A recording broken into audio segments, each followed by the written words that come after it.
കാന്തപുരമാണ് നമ്മുടെ വീഡിയോയുടെ വിഷയം. അപ്പോൾ ഈ ഒരു വിഷയം ടോപ്പിക് എടുക്കുമ്പോഴത്തേക്കിന് പല ആൾക്കാരും വിചാരിക്കുന്നുണ്ടായിരിക്കും മതം ഇവനെന്തിനാണ് മതത്തെപ്പറ്റി സംസാരിക്കുന്ന കാര്യം, അവിടുത്തെ കാര്യങ്ങളെല്ലാം ആ ഒരു വിഭാഗത്തിലുള്ള ആളുകളെടുത്ത് പറഞ്ഞിട്ടുള്ള കാര്യങ്ങളല്ല, ഇതിനെപ്പറ്റി എന്തിനാ നീ സംസാരിക്കുമെന്ന് ചോദിച്ചു കഴിഞ്ഞാൽ ഇത് നമ്മുടെ ഒരു മതേതരത്വ രാജ്യമാണ്, ഞാനൊരു ഇന്ത്യൻ പൗരനാണ്, നമുക്കിവിടെ അഭിപ്രായം പറയാനുള്ള സ്വാതന്ത്ര്യമുണ്ട്. പബ്ലിക്കോട്ട് പറഞ്ഞ സാധനം ആയതുകൊണ്ട് തന്നെ നമുക്കിതിനെ പറ്റിയിട്ട് അഭിപ്രായങ്ങൾ തീർച്ചയായിട്ടും സംസാരിക്കാം. ആൻഡ് എൻ്റെ പുതുതായിട്ട് വന്ന ചില വ്യൂവേഴ്സ് ഉണ്ട്, അവരുടേതായിട്ട് ഞാനൊരു കാര്യം പറയുകയാണ്. എനിക്ക് ഈ പറയുന്ന പോലെ ജാതി മതം അങ്ങനത്തെ യാതൊരു ബാഗേജോ കാര്യങ്ങളോ ഇല്ലാത്തൊരു വ്യക്തിയാണ് ഞാൻ. പച്ചയായിട്ടൊരു മനുഷ്യനാണ്, മനുഷ്യനായിട്ട് മാത്രം കാണുന്ന ഒരു വ്യക്തിയാണ്. അവിടെ ജാതി മതം വർണ്ണ വിവേചനങ്ങളോ അങ്ങനെ ഒന്നും ഇല്ലാത്ത ഒരാളാണ് ഞാൻ. അപ്പോൾ എൻ്റെ വീഡിയോസൊക്കെ ആണെങ്കിൽ എൻ്റെ ഇത്തരം ചില ടോപ്പിക്സിനകത്തിൽ എൻ്റെ നിലപാടുകൾ കണ്ട, അല്ലെങ്കിൽ ഞാൻ ഇത്തരം ചില റോങ് നമ്പറുകളെ ചൂണ്ടിക്കാണിച്ചുകൊണ്ട് പല വീഡിയോസും ചെയ്ത് വന്നിട്ടുള്ള ഒരാളാണ് ഞാൻ. അപ്പം അത്തരം എൻ്റെ വീഡിയോസ് കണ്ട് എൻ്റെ ഒപ്പം കൂടിയേക്കുന്ന എൻ്റെ ചില സബ്സ്ക്രൈബേഴ്സ്, എൻ്റെ വ്യൂവേഴ്സ് ഉണ്ട്. സോ അവർക്കായിരിക്കും ഈ ഒരു വീഡിയോ കുറച്ചുകൂടെ മനസ്സിലാവുക, അല്ലെങ്കിൽ കുറച്ചുകൂടെ കണക്റ്റ് ആവുക. ആൻഡ് ഈ ഒരു വീഡിയോ ഞാൻ അധികം വ്യൂവർഷിപ്പോ അല്ലെങ്കിൽ അത്ര റീച്ച് വാല്യൂ ഉള്ളൊരു കണ്ടൻറ്റോ കാര്യങ്ങളൊന്നും അല്ല. ആൻഡ് ഇതിന് എങ്ങനെ പോയാലും ഒരു മാക്സിമം ഒരു 1000 അല്ലെങ്കിൽ ഒരു 2000 വ്യൂസൊക്കെ ഞാൻ പ്രതീക്ഷിക്കുന്നുള്ളൂ. ചിലപ്പോൾ അത്ര പോലും കിട്ടിയെന്ന് വരില്ല. ബട്ട് ഇതിനകത്ത് എൻ്റെ ഒരു നിലപാട് അറിയിക്കണം എന്നുള്ളത് എനിക്ക് തോന്നി, അതുകൊണ്ടാണ് ഞാൻ ഈ ഒരു വീഡിയോ ചെയ്യുന്നത്. അപ്പം എന്താണ് കാന്തപുരത്തെ ആ ഒരു വിഷയം എന്ന് വെച്ചാൽ, ഇപ്പം സ്ത്രീകൾക്ക് പുരുഷമാർഗം ഇടകലർന്നൊരു വ്യായാമം ചെയ്യുന്നത് എന്തോ ഇല്ല മഹാ അപരാധമായിട്ടാണ് അവർ വാദിക്കുന്നത്. ഒരു ഉസ്താദ് പറയുന്ന കാര്യം ഞാൻ ജസ്റ്റ് ഇങ്ങോട്ടൊന്ന് പ്ലേ ചെയ്യാം. സ്ത്രീകളും പുരുഷന്മാരും ഇടകലർന്നുകൊണ്ട് എന്ന് മാത്രമല്ല, സ്ത്രീകൾ അവരുടെ ശരീരം പോലും തുറന്നുകൊണ്ട് ഈ വ്യായാമത്തിൽ ഏർപ്പെടുകയും സ്ത്രീ പുരുഷൻ തമ്മിൽ കാണലും നോക്കലും ഹറാമാണെന്ന ഈ ഒരു ധാരണ പോലും ഇല്ലാതെയാക്കി നാശങ്ങളും നഷ്ടങ്ങളും ഇവിടെ വരുത്തിക്കൊണ്ടിരിക്കുന്ന ഒരു പ്രവണതയാണ് ഇപ്പോൾ കേൾക്കുന്നത്. പുള്ളി പറയുന്നത് നിങ്ങൾ കാര്യമൊക്കെ ഉണ്ട്. കാരണം ശിലായുഗത്തിൽ നിന്ന് ടൈം ട്രാവലർ ചെയ്ത് ഈ നാട്ടിലോട്ട് 2025 എത്തിയൊരു വ്യക്തിയാണ്. പക്ഷെ ഞാൻ ആലോചിക്കുന്നത്, ആ ശിലായുഗത്തിലും ഇതുപോലെ ആണും പെണ്ണും ഇതുപോലെ ഇടകലർന്ന് പെരുമാറിക്കഴിഞ്ഞാൽ എന്തോ വലിയ മഹാപരാധമാണെന്ന്, അല്ലെങ്കിൽ എന്താണ് സംഭവിക്കുക, ഒരു ആണും പെണ്ണും ഒരുമിച്ച് ഇടകലർന്ന് കാര്യങ്ങളൊക്കെ അല്ലെങ്കിൽ ഇങ്ങനെ എക്സസൈസ് ചെയ്താൽ എന്താണ് ഇത്ര വലിയ പ്രശ്നം ഉണ്ടാകുന്നത് എന്നുള്ളത് എനിക്ക് മനസ്സിലാവുന്നില്ല.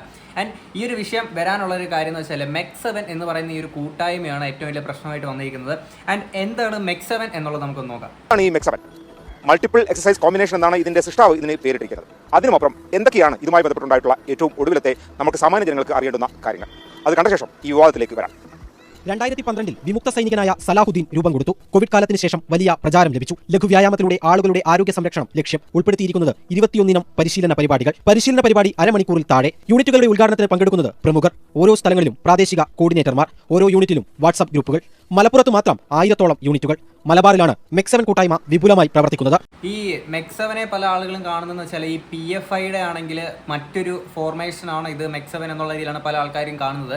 ആൻഡ് എനിക്ക് തോന്നുന്നൊരു കാര്യം എന്ന് വെച്ചാൽ, ഈ ഒരു മുസ്ലിങ്ങളുടെ അല്ലെങ്കിൽ ഒരു വിഭാഗത്തിലുള്ള ആളുകളുടെ ഒരു കൂട്ടായ്മ അല്ലെങ്കിൽ ഇങ്ങനെ ഒരു സംഘടന കാര്യങ്ങളൊക്കെ വന്നു കഴിഞ്ഞാൽ, അല്ലെങ്കിൽ ഒരു സംഘടനയിൽ മെജോറിറ്റി ആൾക്കാർ മുസ്ലിം വിഭാഗത്തിലുള്ള ആളുകളാണ് വരുന്നത് എന്നുണ്ടെങ്കിൽ അത് മറ്റെന്തോ ആക്ടിവിറ്റീസിന് വേണ്ടിയിട്ടാണ് എന്ന് ചിന്തിക്കുന്ന ഒരു ചിന്തകളുള്ള ഒരു ആൾക്കൂട്ടം നമ്മുടെ ഈ ഒരു സമൂഹത്തിലുണ്ട്. സത്യം പറഞ്ഞാൽ ആ ചിന്തകളൊക്കെ മാറേണ്ടതല്ലേ. കാര്യം ഈ അങ്ങനെ ആളുകൾ ചെയ്യുന്നവരുടെ അടുത്ത് മാത്രം പറഞ്ഞാൽ പോരെ. അങ്ങനെയാണെങ്കിൽ നമ്മൾ ഈ ഹിന്ദുക്കൾക്കും ഇതുപോലെ അല്ലെങ്കിൽ മതത്തിന് വേണ്ടിയിട്ടൊരു സംഘടന കൂടുന്നുണ്ട്. ഓക്കെ, ഞാൻ നമ്മുടെ ഗോപൻ സ്വാമി റിലേറ്റഡ് വിഷയം വീഡിയോ ഇട്ടപ്പോഴത്തേക്ക് നമ്മൾ പറഞ്ഞിട്ടുള്ളായിരുന്നു വിശ്വ ഹിന്ദു പരിഷത്ത് എന്ന് പറയുന്ന ഒരു സംഘടനയെ പറ്റിയിട്ട്. ആ ഒരു മതത്തിന് എന്തിനാണ് ഒരു കൂട്ടായ്മ എന്നുള്ളത് നമ്മളവിടെ ചോദിച്ചിട്ടുള്ളതാണ്. അപ്പോൾ ഇവരിവിടെ ഒരു മതത്തിനുണ്ടാക്കിയേക്കുന്ന ഒരു കൂട്ടായ്മയല്ലേ. ആൻഡ് ഇതൊരു എക്സസൈസിന് വേണ്ടിയിട്ട് ചെയ്തേക്കുന്ന ഒരു കൂട്ടായ്മയാണ്. ആൻഡ് ഈ ഒരു കൂട്ടായ്മയിൽ ഒരു ഭൂരിഭാഗം ആളുകൾ മുസ്ലിങ്ങൾ വന്നു എന്ന് പറയുന്നത് വലിയൊരു മഹാ അപരാധമാണ് എന്നുള്ളത് നമ്മൾ ചിന്തിക്കേണ്ട ഒരു ആവശ്യമില്ല. അതൊക്കെ റോങ് ആയിട്ടുള്ള കാര്യമാണ്. ഈ തെറ്റുകൾ ചെയ്യുന്ന ആളുകളെ പറ്റിയിട്ട് മാത്രം നമ്മൾ അവർക്കെതിരെ മാത്രം വിരൽ ചൂണ്ടിയാൽ പോരെ. ഇനി ഇത് കഴിഞ്ഞിട്ട് നമ്മുടെ ആലപ്പി അൻസാരി സൂരി ആലപ്പി എന്ന് പറയുന്ന ഉസ്താദ് ഫേസ്ബുക്കിൽ കടന്ന് നിരന്തരം നമ്മളെപ്പോലൊക്കെ റിയാക്ഷൻ വീഡിയോസ് ഒക്കെ ചെയ്യുന്നൊരു വ്യക്തിയാണ്. പുള്ളി ഇതിനു മുമ്പ് നമ്മുടെ വീഡിയോയുടെ ടോപ്പിക്കൊക്കെ ആയിട്ടുണ്ട്. അപ്പോൾ നമ്മൾ നമ്മുടെ നിലപാടുകൾ ആ കാര്യത്തിലൊക്കെ നമ്മൾ സംസാരിച്ചിട്ടുള്ളതാണ്. ഈ ഒരു വിഷയത്തിലും പുള്ളി ചാനൽ ചർച്ചയിൽ ഏഷ്യാൻ ന്യൂസിൽ വന്ന് പറയുന്ന ചില കാര്യങ്ങളുണ്ട്. അതിൽ പല കാര്യങ്ങളുടെ അടുത്തും എനിക്ക് ഭയങ്കരമായിട്ടുള്ള വിയോജിപ്പുണ്ട്. എന്തായാലും പുള്ളി പറയുന്ന കാര്യങ്ങൾ ഇങ്ങോട്ട് വെക്കാം. ഇവിടെ കാന്തപുരം ഉസ്താദ് പറഞ്ഞ നിലപാട് ഇസ്ലാമിൻ്റെ നിലപാടാണ്. ഇസ്ലാമിൻ്റെ ഏത് വിഷയത്തെക്കുറിച്ചും ഇസ്ലാമിൻ്റെ നിലപാട് പറഞ്ഞാൽ ഒരു അപകടത്തെ മാത്രം, അഥവാ അതിൻ്റെ ഭാവിയിൽ വന്നു ചേരാനുള്ള ഒരു അപകടത്തെ കൂടെ കണക്കിലെടുത്തുകൊണ്ടാണ് ഇസ്ലാം ഏതൊരു വിഷയത്തിൽ നിലപാട് പറയുന്നത്. ഫോർ എക്സാമ്പിൾ ഞാൻ പറഞ്ഞുതരാം. ഇപ്പം സ്ത്രീയും പുരുഷനും അന്യ സ്ത്രീയും പുരുഷനും അഥവാ വിവാഹം കഴിക്കാത്ത ഒരു സ്ത്രീയും പുരുഷനും ഒരിടത്ത് തനിച്ചാവുക എന്നുള്ളത് ഇസ്ലാം അത് വിലക്കുന്നുണ്ട്. അത് തെറ്റാണെന്ന് പറയുന്നുണ്ട്. സത്യത്തിൽ അവർ തെറ്റിലേക്ക് ഏർപ്പെട്ടിട്ടില്ല. പക്ഷേ ആ തെറ്റിലേക്ക് ഏർപ്പെടാനുള്ള വഴിയെ കൂടി ഇസ്ലാം നേരത്തെ തന്നെ അതിലൊരു ജാഗ്രത വേണം എന്നുള്ളത് കൊണ്ടാണ് തെറ്റാണെന്ന് പറയുന്നത്. അങ്ങനെയാണ് ഞാനൊരു കാര്യം പറയട്ടെ.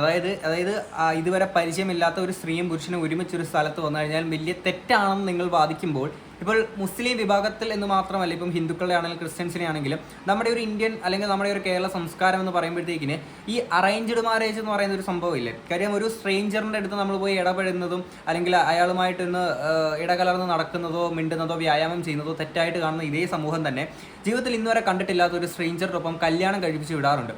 അപ്പം ആ ഒരു കാര്യം നോക്കുമ്പം അതും വലിയൊരു തെറ്റ് തന്നെയല്ലേ.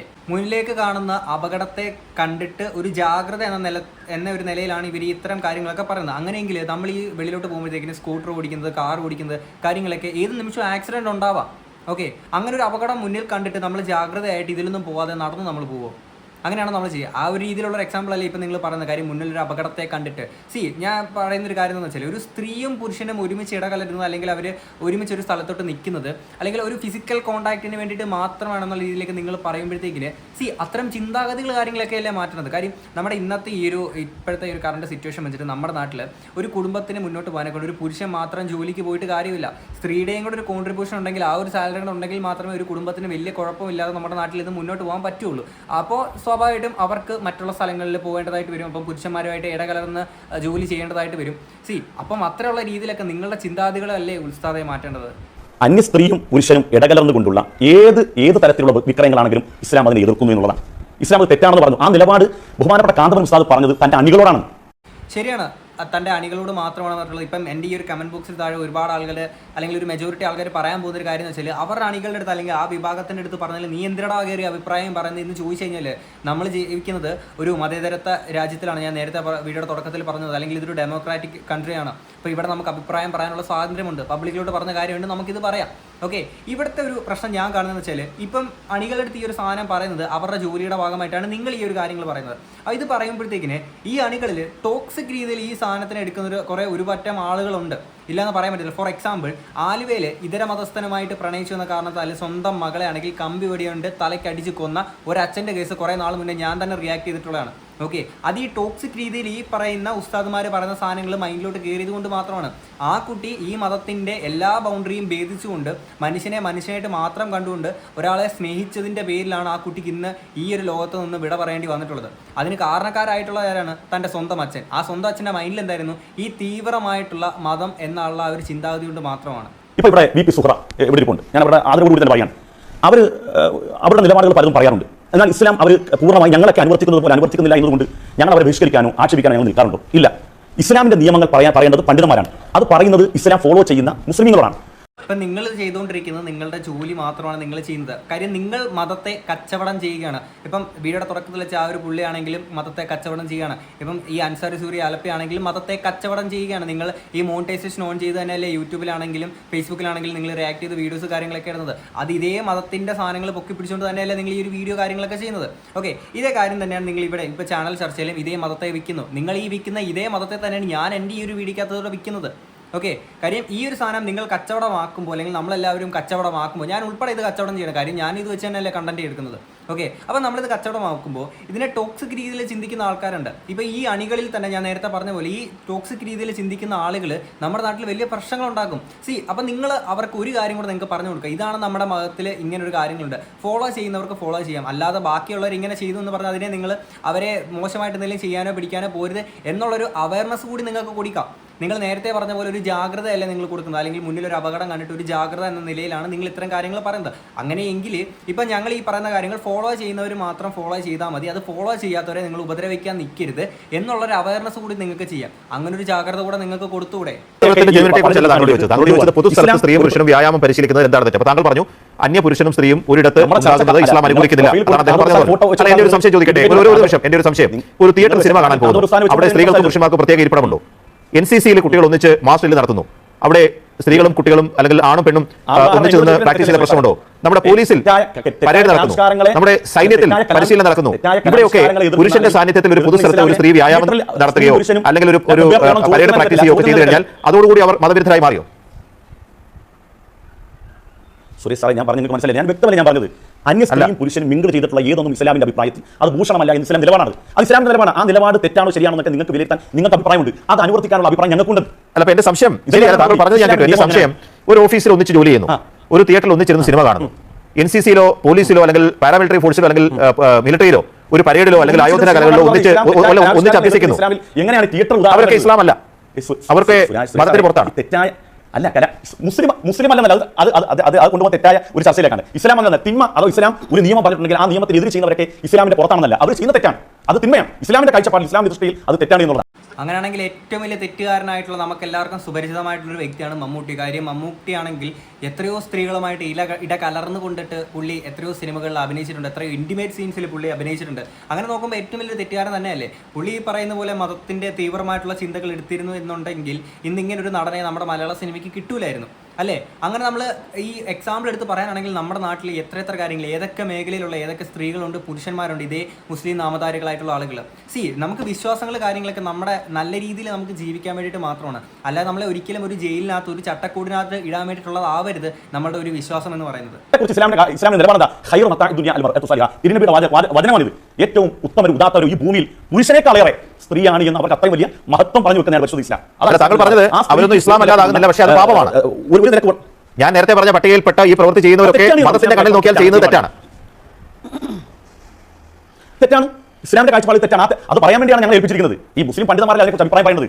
അതെ, തീർച്ചയായിട്ടും നിങ്ങൾ തന്നെയാണ് അഭിപ്രായം പറയുന്നത്. നമ്മൾ നേരത്തെ പറഞ്ഞതുപോലെ തന്നെ നിങ്ങൾക്ക് കച്ചവടം ചെയ്യാൻ പറ്റിയൊരു കാര്യം നിങ്ങൾ കച്ചവടം ചെയ്യുന്നു. നിങ്ങൾക്ക് ഇതല്ലാതെ വേറൊന്നും പറയാൻ പറ്റത്തില്ലല്ലോ. നാസയിൽ റോക്കറ്റ് വിട്ടപ്പോഴത്തേക്കിന് അവിടെ കുഴലിനകത്തൂടാണെങ്കിൽ പുക ഈ രീതിയിൽ പോയി, അത് നമുക്ക് പ്രകൃതിക്ക് വിരുദ്ധമാണ്, അല്ലെങ്കിൽ പ്രകൃതിയെ നമ്മളെ അതിനെ നശിപ്പിക്കും, അല്ലെങ്കിൽ ഓസോൺ പാളിക്ക് വിള്ളട് വീഴും. ഇങ്ങനത്തെ കാര്യങ്ങളൊന്നും നിങ്ങൾ പറഞ്ഞു കഴിഞ്ഞാൽ നിങ്ങൾക്ക് ജീവിക്കാൻ പറ്റില്ല. കാര്യം നിങ്ങളുടെ വരുമാനം മാറാം ഈ പറഞ്ഞിരിക്കുന്ന ഇതേ മതത്തെ കച്ചവടം ചെയ്യുക എന്നുള്ളത് മാത്രമാണ്. സോ നിങ്ങളത് ചെയ്യുന്നു, നമ്മൾ നിങ്ങളെ വെച്ചിട്ട് നമ്മളും കച്ചവടം ചെയ്യുന്നു. That's it. ഞാൻ നേരത്തെ ഉദാഹരണം കൊറോണ കാലഘട്ടത്തിൽ മുസ്ലിം പണ്ഡിതന്മാരെങ്കിലും വന്നിട്ട് കൊറോണയെ കുറിച്ചുള്ള അവയർനെസിനെ കുറിച്ച് പറഞ്ഞിട്ടില്ല. അത് പറഞ്ഞ ഡോക്ടേഴ്സ് ആണ്. എന്തുകൊണ്ടാണ്? അതിനെക്കുറിച്ച് കൃത്യമായി പഠിച്ചവർ ഡോക്ടേഴ്സ് ആണ്. അവർ കൊറോണയെ കുറിച്ച് അഭിപ്രായം പറയട്ടെ, ഇസ്ലാമിക നിയമങ്ങൾ ഇസ്ലാമിക മതപണ്ഡിതന്മാർ പറയട്ടെ.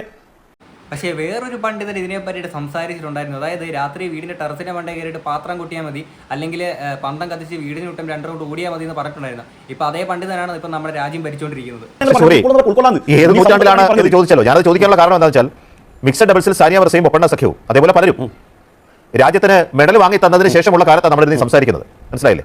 അത്തരം കായിക ഇനങ്ങൾ ലോകരാജ്യങ്ങൾ മതനിയമം നിലനിൽക്കുന്ന രാജ്യങ്ങളടക്കം അംഗീകരിച്ച് സ്ത്രീ പുരുഷ വ്യത്യാസമില്ലാതെ ആയോധന കലകളിലോ അല്ലെങ്കിൽ കായിക അഭ്യാസങ്ങളിലോ ഒന്നിച്ചു പങ്കെടുക്കുന്നത് നിയമപരമായി ശരിയെന്ന് നിലനിൽക്കുന്ന ഒരു ലോകക്രമത്തിൽ ഇരുന്നുകൊണ്ടാണ്. അത് മതശാസ്ത്രം അതിന് വിരുദ്ധമാണ് എന്ന് നിങ്ങൾ പറയുന്നത് യുക്തിയാണ് ചോദിച്ചത്. പറയുന്നത് നിങ്ങൾക്ക് അവകാശം ഉണ്ടായിരിക്കും, പക്ഷേ എന്ത് യുക്തിയുടെ അടിസ്ഥാനത്തിൽ, എന്ത് വിശ്വാസത്തിന്റെ അടിസ്ഥാനത്തിൽ? ഞാനൊരു കാര്യം ചോദിക്കട്ടെ, നിങ്ങൾ ഈ പറഞ്ഞു വെക്കുന്നത് ഇസ്ലാം അല്ല സുരേഷ് ചോദിക്കുകയാണ്, ഇസ്ലാം കലകൾക്കും ആരോഗ്യ സംരക്ഷണ കായിക പദ്ധതികൾക്കും എതിരാണ് എന്നൊരു വാദം നിങ്ങൾക്കുണ്ടോ? അങ്ങനെ വല്ലതുണ്ടോ? അങ്ങനെ എന്നോട് ചോദിക്കുന്നത് ഇസ്ലാം മാസത്തിൽ നടത്തിയ അത് പാപമാണെന്ന് പറഞ്ഞ മതപണ്ഡിതരോട് ചോദിക്കൂ. ഇത് കേൾക്കുമ്പോൾ തീവ്ര ഹിന്ദുമത വിശ്വാസികളായിട്ടുള്ള, അല്ലെങ്കിൽ മുസ്ലിങ്ങളോട് വലിയ താല്പര്യമില്ലാത്ത, മുസ്ലിങ്ങൾ നമ്മുടെ രാജ്യത്ത് വേണ്ട എന്ന് ചിന്തിക്കുന്ന തീവ്രമായിട്ടുള്ള ചില ആൾക്കാരുണ്ട്. അങ്ങനെയുള്ള ഹിന്ദുക്കളായിട്ടുള്ള ആൾക്കാർ ഒരു കാര്യം മനസ്സിലാക്കുക, അതായത് തീവ്രമായിട്ട് മതം തലയിൽ കൊണ്ടുനടക്കുന്ന ആൾക്കാർ ഒരു മനസ്സിലാക്കുക, ഈ ഹിന്ദു മതത്തിലും ഇതേപോലെ സ്ത്രീകൾക്ക് പീരീഡ്സ് ടൈമിൽ അമ്പലത്തിൽ കയറാൻ പറ്റാത്ത പോലുള്ള ഒരുപാട് റോങ് നമ്പറുണ്ട്. അപ്പം അതുകൊണ്ട് ഇതിനെ കളിയാക്കി ചിരിക്കുന്ന ആൾക്കാർ ഇപ്പോൾ കാര്യം ഞാൻ പല കമൻറ്റ് ബോക്സിലും കണ്ടിട്ടുണ്ട്. കാര്യം സ്വന്തം മതത്തിൽ എന്തോ സ്ത്രീകളെ ഇങ്ങനെ ആക്കുന്നു, അങ്ങനെ ആക്കുന്ന മതം അല്ലേ എന്ന് പറഞ്ഞ കുറേ കളിയാക്കലുകൾ പല തീവ്രമായിട്ടുള്ള ഈ സംഘികൾ ആയിട്ടുള്ള കുറേ തീവ്ര സംഘികളായിട്ടുള്ള കുറേ ആൾക്കാർ ഇങ്ങനെ പറയാനായിട്ട് നമ്മൾ പല കമൻറ്റ് ബോക്സിലും കാണാറുള്ളതാണ്. അങ്ങനെയുള്ള ആൾക്കാർ അങ്ങനെ സന്തോഷിക്കണം. കാരണം ഇതേ ഹിന്ദു മതത്തിലും ഇത്തരം ചില റോങ് നമ്പറുകളുണ്ട്. ഓക്കെ, എണ്ണി പറയാൻ നിന്ന് കഴിഞ്ഞാൽ ഈ വീഡിയോ തീരത്തില്ല. അതുകൊണ്ടാണ് അല്പവസ്ത്രം ധരിച്ചു നടക്കുന്ന വിശ്വാസത്തിന്റെ ഭാഗമായി അവരോട് നിങ്ങൾ അല്പവസ്ത്രം ധരിക്കുന്നു പറയണ്ടോ? ഇല്ല, ഇസ്ലാമിന്റെ നിയമം എന്താണ്? പുരുഷന്റെ വസ്ത്രമുണ്ട്, സ്ത്രീക്ക് സ്ത്രീ വസ്ത്രമുണ്ട്. നിങ്ങൾക്ക് വേണമെങ്കിൽ വിവസ്ത്രരായിട്ട് നടക്കാം വിശ്വാസത്തിന്റെ ഭാഗമായിട്ട്. അതൊക്കെ നിങ്ങളുടെ ഫണ്ടമെന്റൽ റൈറ്റ്സ് ആണ്. ഇസ്ലാമിന്റെ ദൃഷ്ടിയിൽ അത് തെറ്റാണ് എന്നാണ്. വിവസ്ത്രരായി നടക്കാൻ പറഞ്ഞത് തെറ്റാണ്. അതെ, ഇസ്ലാമിന്റെ ദൃഷ്ടിയിൽ മാത്രമായിരിക്കും നിങ്ങൾ ഈ പറയുന്ന കാര്യങ്ങൾ ശരി. നിങ്ങൾ ഇതിനകത്ത് പറഞ്ഞ പോലെ എല്ലാ ആളുകൾക്കും ഇവിടെ ഫണ്ടമെന്റൽ റൈറ്റ്സ് എന്ന് പറയുന്ന സാധനങ്ങളുണ്ട്, അല്ലേ? അതിനെ ബ്രേക്ക് ചെയ്യുന്ന പോലാണ് ഇതിനെ നിങ്ങൾ ഈ നേരത്തെ പറഞ്ഞ ഈ അണികൾ ടോക്സിക് രീതിയിൽ ഇതിനെ എടുക്കുമ്പോഴത്തേക്കിന് ഇതിൻ്റെ ഒരു പ്രത്യാഘാതം എന്നുള്ള രീതിയിൽ വരുന്നത്. ഞാൻ പറഞ്ഞത് ഇപ്പം നിങ്ങൾ ഈ ചെറിയ ഡ്രസ്സ് ഇടുന്ന സ്ത്രീകൾ അത് ഇത് എന്നൊക്കെ പറഞ്ഞുകൊണ്ട് നിങ്ങൾ ഇത്ര പ്രശ്നങ്ങൾ നിങ്ങൾ കാണൂല. അതായത് മുന്നിലുള്ളൊരു ജാഗ്രത എന്നുള്ള രീതിയിൽ നിങ്ങൾ പറയുന്നുണ്ടല്ലോ. ഇപ്പം നമ്മുടെ എറണാകുളത്ത് ഈ അസ്വാ കലമാണെങ്കിൽ ഒരു പിഞ്ചു കുഞ്ഞിനെ പീഡിപ്പിച്ച് കൊലപ്പെടുത്തി, ആ കുഞ്ഞിൻ്റെ എന്ത് തെറ്റ് ചെയ്തതിൻ്റെ പേരാണ്, അല്ലെങ്കിൽ മതത്തിൽ നിന്ന് എങ്ങനെ വേറിട്ട് നിന്നതിൻ്റെ പേരാണ് ആ കുഞ്ഞ് മരണപ്പെട്ടു. ആ കുഞ്ഞ് ഈ പറയുന്ന മുസ്ലിം ആണോ ഹിന്ദു ആണോ ഒന്നും എനിക്കറിയില്ല, ബട്ട് ഞാനൊരു എക്സാമ്പിളായിട്ട് ഞാൻ പറഞ്ഞതാണ്. ഓക്കെ, ഇത് ഇവിടെ പ്രശ്നം എന്ന് പറയുന്നത് മതത്തിൻ്റെയോ വിശ്വാസങ്ങളുടെയോ അല്ല, ആളുകളുടെ ചിന്താഗതികളുടെ പ്രശ്നങ്ങൾ മാത്രമാണ് വരുന്നത്. നിങ്ങളിപ്പോൾ ഈ പറയുന്നത് പോലെ ഇപ്പം നമ്മളിപ്പം 2025 ജീവിക്കുന്നത്. ഇവിടെ രാജ്യത്തിന് മുന്നോട്ട് പോകണമെന്നുണ്ടെങ്കിൽ ഡെവലപ്മെൻറ്റ് ഉണ്ടാകണമെങ്കിൽ സ്ത്രീകളും പുരുഷന്മാരും ഒരേപോലെ ജീവിച്ചാൽ മാത്രമേ പറ്റുള്ളൂ. നമ്മളൊക്കെ സ്കൂളിൽ പഠിക്കുന്ന ടൈമിൽ കൂടുതലും പഠിപ്പിച്ചതായിട്ടുള്ളത് ഞങ്ങളുടെ ക്ലാസ്സിലെ പെൺകുട്ടികൾ തന്നെയായിരുന്നു. ഇതേ പെൺകുട്ടികൾ ഒരു ടൈം കഴിഞ്ഞപ്പോൾ മുസ്ലിങ്ങളായിട്ടുള്ള പല പെൺകുട്ടികൾ എനിക്കറിയാം കല്യാണം കഴിഞ്ഞ് വീട്ടിൽ തന്നെ ഇപ്പം ചടഞ്ഞുകൂടി ഇരിക്കുന്ന പല പെൺകുട്ടികളുണ്ട്. അല്ലെങ്കിൽ ഭയങ്കരമായിട്ട് പഠിക്കാൻ ബുദ്ധിയുള്ള, അല്ലെങ്കിൽ നമ്മുടെ രാജ്യത്തിന് തന്നെ എന്തെങ്കിലും വലിയ വലിയ കോൺട്രിബ്യൂഷൻസ് ചെയ്യാൻ പറ്റുന്ന ഒരുപാട് ആൾക്കാരുണ്ട്. നിങ്ങൾ ഇതേ പറഞ്ഞ ചട്ടക്കൂടിൽ ഇരിക്കുന്നത് കൊണ്ട് തന്നെ നമുക്ക് വേണ്ടിയിട്ട് ഒന്നും ചെയ്തു തരാൻ അവർക്കും പറ്റുന്നില്ല, അവരുടെ ആഗ്രഹങ്ങൾ നേടാൻ അവർക്കും പറ്റുന്നില്ല. ഓക്കെ, അപ്പം അത്തരം കാര്യങ്ങൾ നിങ്ങൾ പറയുമ്പോഴത്തേക്കിന്, അല്ലെങ്കിൽ ഇതിനെയൊക്കെ ടോക്സിക് രീതിയിൽ എടുക്കുന്ന ആളുകൾ വരുമ്പോഴത്തേക്കിന് മറ്റുള്ളവരുടെ ഫണ്ടമെന്റൽ റൈറ്റ്സിനെ ഇല്ലാണ്ടാക്കുന്ന രീതിയിലാണ് വരുന്നത്. ആൻഡ് നമ്മൾ ഈ ഗോപൻ സ്വാമി റിലേറ്റഡ് ആ ഒരു സംഭവം സംസാരിച്ചപ്പോഴും പറഞ്ഞൊരു കാര്യമാണ്, അത് ഞാൻ ഇവിടെ റിപ്പീറ്റ് ചെയ്യുകയാണ്. ഈ മതവും വിശ്വാസങ്ങളും ഒരിക്കലും നമ്മുടെ ഈ ഒരു നിയമത്തിന് മുകളിലല്ല, എല്ലാം നിയമത്തിന് കീഴെ മാത്രമാണ്. ഈ നിയമത്തിന് താഴെ വരുന്നതൊക്കെ തന്നെയാണല്ലോ നമ്മുടെ അവകാശങ്ങളാണല്ലോ ഈ ഫണ്ടമെന്റൽ റൈറ്റ്സ് എന്നൊക്കെ പറയുന്ന സാധനങ്ങൾ നമ്മുടെ അവകാശമാണ്. നമുക്ക് ഇവിടെ right to live, right to എന്താ പറയുക, നമുക്ക് ഇഷ്ടമുള്ള സാധനങ്ങൾ എന്തും ചെയ്യാനുള്ള എല്ലാവിധ അവകാശങ്ങളും നമ്മുടെ രാജ്യത്ത് തരുന്നുണ്ട്. പക്ഷേ അതിനെ ഒരു ചട്ടക്കൂടിനാട്ടിട്ട് നിങ്ങൾ ഇങ്ങനെ കാര്യങ്ങൾ പറയുമ്പോൾ നിങ്ങൾക്ക് പറ്റുന്ന വേറൊരു പ്രശ്നം എന്താണെന്ന് വെച്ചാൽ, നിങ്ങൾ ഇത്തരം കാര്യങ്ങൾ നിങ്ങളിങ്ങനെ ചെയ്തേ പറ്റുള്ളൂ, അല്ലെങ്കിൽ ഇങ്ങനെ രണ്ടുപേരും ഒരുമിച്ച് ഇങ്ങനെ ഇടകലർന്ന് വ്യായാമം ചെയ്യുന്നത് ഒരു തെറ്റാണ്, ഹറാമാണ്, അതാരും ചെയ്യാൻ പാടില്ല എന്നിങ്ങനെ നിങ്ങൾ ഒരൊറ്റ വാക്കിൽ നിങ്ങളിത് പറയുമ്പോഴത്തേക്കിന് ഇതിനെ കളിയാക്കാൻ ഒരുപാട് ആളുകൾ ചുറ്റുമുണ്ട്. ഓക്കെ, കളിയാക്കാൻ വേണ്ടിയിട്ടുള്ള കാര്യങ്ങൾ നിങ്ങൾ തന്നെ ആളുകൾക്കിടയിലേക്ക് ഇട്ട് കൊടുക്കുകയാണ്. ഓക്കെ, ഒരുപാട് എനിക്ക് തോന്നുന്നു നമ്മുടെ ഈ ലോകത്ത് ഏറ്റവും കൂടുതൽ വിമർശനങ്ങൾ നേരിടുന്ന ഒരു മതവിഭാഗമാണ് ഈ മുസ്ലിംസ് എന്ന് പറയുന്നത്. അപ്പം നിങ്ങൾ ഇത്തരം കാര്യങ്ങൾ കുറച്ചുകൂടെ ഞാൻ പറയില്ലേ, നമ്മുടെ കാലഘട്ടത്തിൻ്റെ മാറ്റത്തിനനുസരിച്ച് ഡെവലപ്മെൻറ്റ് ഉണ്ടാക്കാൻ പറ്റുന്നില്ലെങ്കിൽ ആ മതം ഇപ്പോഴും മുമ്പ് തന്നെ നിൽക്കുകയാണ്, അല്ലെങ്കിൽ അവർക്കൊരു അപ്ഡേഷൻ ഉണ്ടാവുന്നില്ല. അത് ഉണ്ടായേ മതിയാകുള്ളൂ. എങ്കിൽ മാത്രമേ നമ്മൾ ചിന്തകൾ ഓരോ മനുഷ്യന്മാരെ മാറുന്നതിനനുസരിച്ച് നമ്മൾ ജീവിക്കുന്ന സാഹചര്യം, നമ്മുടെ വിശ്വാസങ്ങൾ അതിനനുസരിച്ച് ഡെവലപ്മെൻറ്റ് അതിനും കൂടെ ഉണ്ടായില്ല എന്നുണ്ടെങ്കിൽ വലിയ പ്രശ്നങ്ങൾ ഉണ്ടാവുകയും. ഫോർ എക്സാമ്പിൾ, നമ്മൾ നേരത്തെ പറഞ്ഞ പോലെ പല ഈ ഇതര മതസ്ഥമായിട്ട് പ്രണയിച്ചെന്ന കാരണത്താൽ സ്വന്തം മകളെ കമ്പി പിടിയുണ്ട്, സ്വന്തം അച്ഛൻ തല്ലിക്കൊന്നു. ഓക്കെ, അത് ചെയ്യേണ്ട ആവശ്യം എന്താണ്? ആ കുഞ്ഞ് ആരെങ്കിലും കൊന്നോ, പിടിച്ചു പറിക്കാൻ പോയോ, മോഷ്ടിക്കാൻ പോയോ? ഒന്നും അല്ലല്ലോ ചെയ്തത്, ഒരാളെ സ്നേഹിച്ചു എന്ന കാരണത്താലാണ്. പക്ഷേ അവിടെ ചെയ്ത തെറ്റായിട്ട് ആ ഒരു അച്ഛൻ കണ്ടത് എന്താണ്? മറ്റൊരു മതത്തിലുള്ള ഒരാളല്ലേ എന്നുള്ള രീതിയിലേക്ക്. ഇപ്പം നിങ്ങളിവിടെ പറയുമ്പോൾ ഇപ്പം നമ്മുടെ നാട്ടിൽ ഞാൻ വീഡിയോയുടെ ഇടയ്ക്ക് പറഞ്ഞതുപോലെ തന്നെ ഇപ്പം ഈ ഒരു കാലഘട്ടത്തിൽ ഒരുമിച്ച് ഒരു പുരുഷനും സ്ത്രീക്കും ജീവിക്കണം എന്നുണ്ടെങ്കിൽ രണ്ടുപേർക്കും ജോലി ഉണ്ടെങ്കിലേ പറ്റുള്ളൂ. നിങ്ങൾ ഈ ഒരു ചട്ടക്കൂടിനായിട്ട് ഇടുമ്പോഴത്തേക്കിന് നിങ്ങൾ എങ്ങനെ ജീവിക്കും? അവരെങ്ങനെ ജീവിക്കും? ഒരു പുരുഷൻ്റെ മാത്രം സമ്പാദ്യം കൊണ്ട് എങ്ങനെ ജീവിക്കും? നിങ്ങൾ ഈ പറയുന്ന മതത്തിലുള്ള ആൾക്കാർ അവർക്ക് വീട്ടിലെ ശമ്പളത്തിന് ചിക്ലിയായിട്ട് നിങ്ങൾ മണി ഓർഡർ അയച്ചു കൊടുക്കുമോ? ഇല്ലല്ലോ. അപ്പം നിങ്ങൾ ചെയ്യുന്നത് ഒരു കച്ചവടമാണ്. ഓക്കെ, ഇതിന് നിങ്ങൾ അണികളായിട്ട് വരുന്ന ആൾക്കാർ മനസ്സിലാക്കുക, ഇവർ കച്ചവടം ചെയ്യുന്നതിനെ ടോക്സിക് രീതിയിൽ നിങ്ങൾ എടുക്കാതിരിക്കുക. നിങ്ങൾ അതിനെ ഫോളോ ചെയ്യണമെങ്കിൽ നിങ്ങൾ ഫോളോ ചെയ്തോ. പക്ഷേ അത് ബാക്കിയുള്ളവർ ഫോളോ ചെയ്യുന്നില്ല, അല്ലെങ്കിൽ അവർ ബാക്കിയുള്ളവർ അഭിപ്രായം പറയുമ്പോൾ ഇത് വലിയ തെറ്റാണ്, അത് വലിയ ഹറാമാണെന്ന് പറഞ്ഞുകൊണ്ട് അവരെ ഇങ്ങനെ ഉപദ്രവിക്കാൻ പോകാണ്ടിരുന്നാൽ മാത്രം മതി. സോ ഇതായിരുന്നു എനിക്ക് ഇതിനകത്ത് പറയാനുള്ള കാര്യങ്ങൾ. ഇതിനെ പറ്റിയിട്ട് എന്തൊക്കെയാണ് നിങ്ങൾക്ക് പറയാനുള്ളത്? നിങ്ങളുടെ അഭിപ്രായങ്ങൾ തീർച്ചയായിട്ടും താഴെ കമൻറ്റ് ബോക്സിൽ പറയാം. പിന്നെ ഞാൻ ഇനി റിയാക്ട് ചെയ്യേണ്ട ഏതെങ്കിലും കണ്ടൻസ് ടോപ്പിക്സ് ഒക്കെ ഉണ്ടെങ്കിൽ തീർച്ചയായിട്ടും അതും നിങ്ങൾക്ക് താഴെ പറയാം. നമുക്കിനി അടുത്തൊരു വീഡിയോ കാണാം. ശരി, ബൈ.